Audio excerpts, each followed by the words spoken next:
எல்லோருக்கும் வணக்கம். இன்றைய நாள் உங்களுக்கு நல்ல நாளாக அமையட்டும். ஓம் ஓம் வராகி, ஜெய் ஜெய் வராகி. நமக்கு வராகி கிட்ட எத்தனையோ எதிர்பார்ப்பு இருக்கும் இல்லையா? அதே போல வராகி நம்மிடம் என்ன எதிர்பார்க்கிறாள், இதை தெரிஞ்சுக்கணுன்னா இந்த காணொலியை ஸ்கிப் பண்ணாமல் பாருங்கள். இது மாதிரி நல்ல நல்ல வீடியோக்கள் நம்ம சேனலில் போட்டுக்கிட்டே இருக்கோம். உங்களுக்கு விருப்பம் இருந்தால் நம்ம சேனலுக்கு சப்ஸ்கிரைப் பண்ணுங்கள். வாங்க வீடியோக்குள்ளே போகலாம். வராகிங்கிறவ யார்? அவள் ஒரு போர் படை தளபதி. அதுதான் அவளுக்கு ரொம்ப மெயின் விஷயம். ஒரு போர் படை தளபதிக்கு என்ன ரொம்ப முக்கியம்? ஒரு நெறிமுறையோடு இருக்கக்கூடிய வாழ்க்கை தான் ரொம்ப முக்கியம் இல்லையா? அப்படிதான் ஆர்மியில் எல்லாரையும் ட்ரெயின் பண்ணுவாங்க. நம்ம வராகி வழியில் இருக்கோம். வராகியை நம்ம ஒரு தெய்வமாக எடுத்துக்கொண்டு அவளை நம்பி நம்ம இருக்கோம் அப்படின்னா அவள் நம்மக்கிட்ட எதிர்பார்க்கறது அந்த நெறிப்படுத்தப்பட்ட ஒரு வாழ்க்கை. அப்படின்னா என்ன? முதல்ல பூஜைன்னு நம்ம பண்ணும்பொழுது கன்சிஸ்டண்ட்டாக பண்ணணும். அது தினம் இத்தனை மணிக்கு பூஜை பண்ணுறோம், ஒரு 6 மணிக்கு பண்ணுறோம், 7 மணிக்கு பண்ணுறோன்னு முடிவு பண்ணியாச்சுன்னா தினம் அதே நேரத்தில் அந்த பூஜையை பண்ணணும்.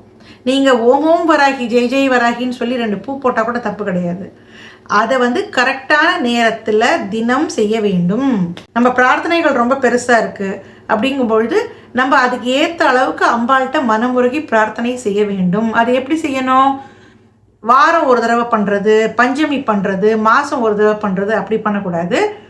தினமும் செய்ய வேண்டும். நீங்கள் சின்னதாக கூட பண்ணலாம், ரொம்ப பெருசாக பண்ணணும்னு அவசியம் இல்லை. ஆனால் தினம் அம்பாள் கிட்ட ஒரு விளக்கேற்றி அவளோட ஏதாவது ஒரு நாம மந்திரம், உங்களுக்கு என்ன பிரச்சனை இருக்கோ அதுக்கு ஏற்ற மாதிரியான அந்த மந்திரத்தையோ இல்லை காயத்ரி மந்திரமோ சொல்லி அம்பாள்கிட்ட தினம் உட்காந்து கனெக்ட் ஆகணும்.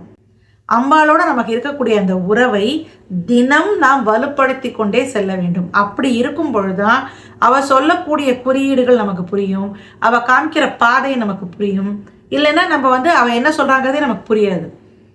அவள் நமக்கு நிறைய காமிப்பா, இது பண்ணு இது பண்ணாதன்னு. ஆனால் அதை புரிஞ்சுக்கக்கூடிய பக்குவம் நமக்கு இருக்காது. அதனால் வராகி வழிபாட்டில் அவள் ஒரு படை தளபதிங்கிற காரணத்தாலேயே நம்ம ரொம்ப ஒழுக்கமான வாழ்க்கையை, நெறிப்படுத்தப்பட்ட வாழ்க்கையை வாழ வேண்டும். இப்போ இதை பற்றி ஒரு குட்டி கதை இருக்குது, அதை நான் சொல்கிறேன் உங்களுக்கு. இது ஏன் ரொம்ப முக்கியம் அப்படிங்கிறத நான் சொல்கிறேன். ஒரு காலத்தில் நாரத மகரிஷி இருக்கார் இல்லையா? அவர் ஓம் நமோ நாராயணான்னு அவரோட சதா சர்வ காலமும் சொல்லிக்கொண்டே இருக்கிறதுனால நம்மளோட பெரிய பக்தன் இந்த உலகத்திலே இல்லைன்னு நினைக்கிறார். அதை சுவாமிகிட்டையும் சொல்கிறார்.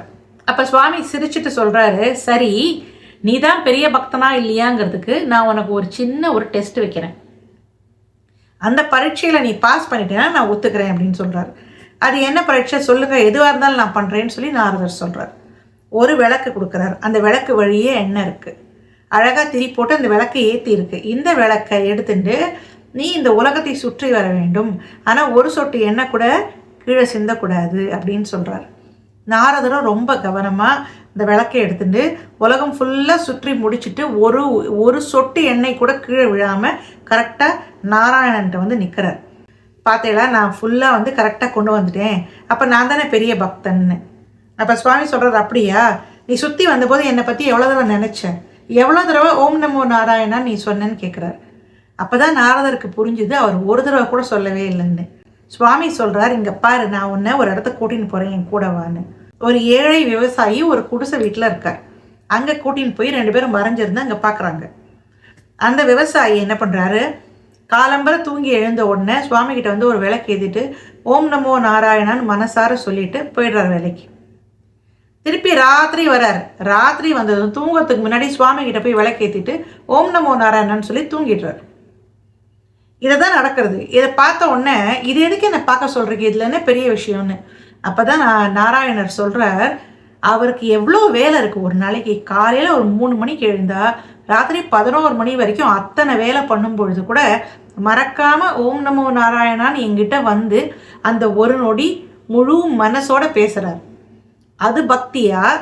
இப்போ நீ சதா சர்வகாலமும் பண்ணுறேன்னா உனக்கு எந்த பிரச்சனையுமே இல்லை, அதனால நீ சொல்கிற. ஆனால் உன் கையில் ஒரு விளக்க கொடுத்த உடனே ஒரு தடவை கூட என் பேரை சொல்லணும்னு உனக்கு தோணவே இல்லை பாரு அப்படின்னு சொல்கிறார். ஸோ இந்த கலிகாலத்தில் சுவாமியோட பேரை சொல்கிறது, சுவாமியோட வழிபாடு பண்ணுறதுங்கிறதே ரொம்ப கஷ்டமான விஷயம்.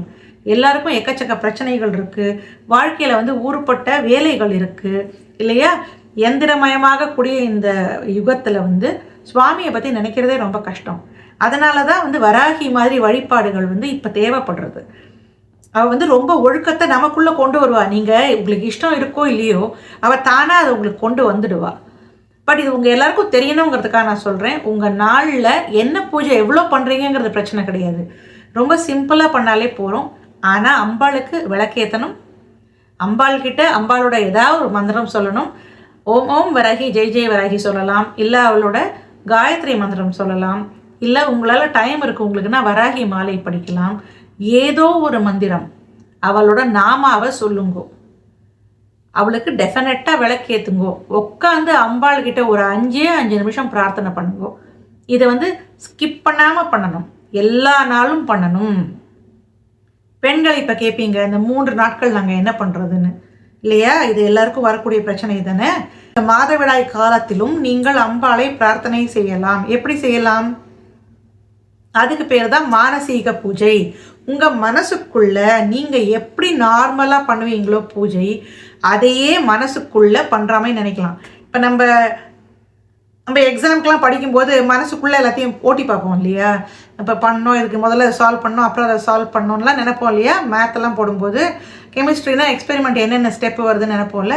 அதுதான் அதே மாதிரி முதல்ல போகிறோம், அம்பாள்கிட்ட நிற்கிறோம். அம்பாள் ரொம்ப அழகாக இருக்கா, இங்கே விளக்கேற்றுறோம், எண்ணெய் தீர்ந்து போயிடுத்து, புது எண்ணெய் விடுறோம், திரி போடுறோம். இப்படி நினைங்க, ஒரு ஸ்டெப்பாக நினைங்க.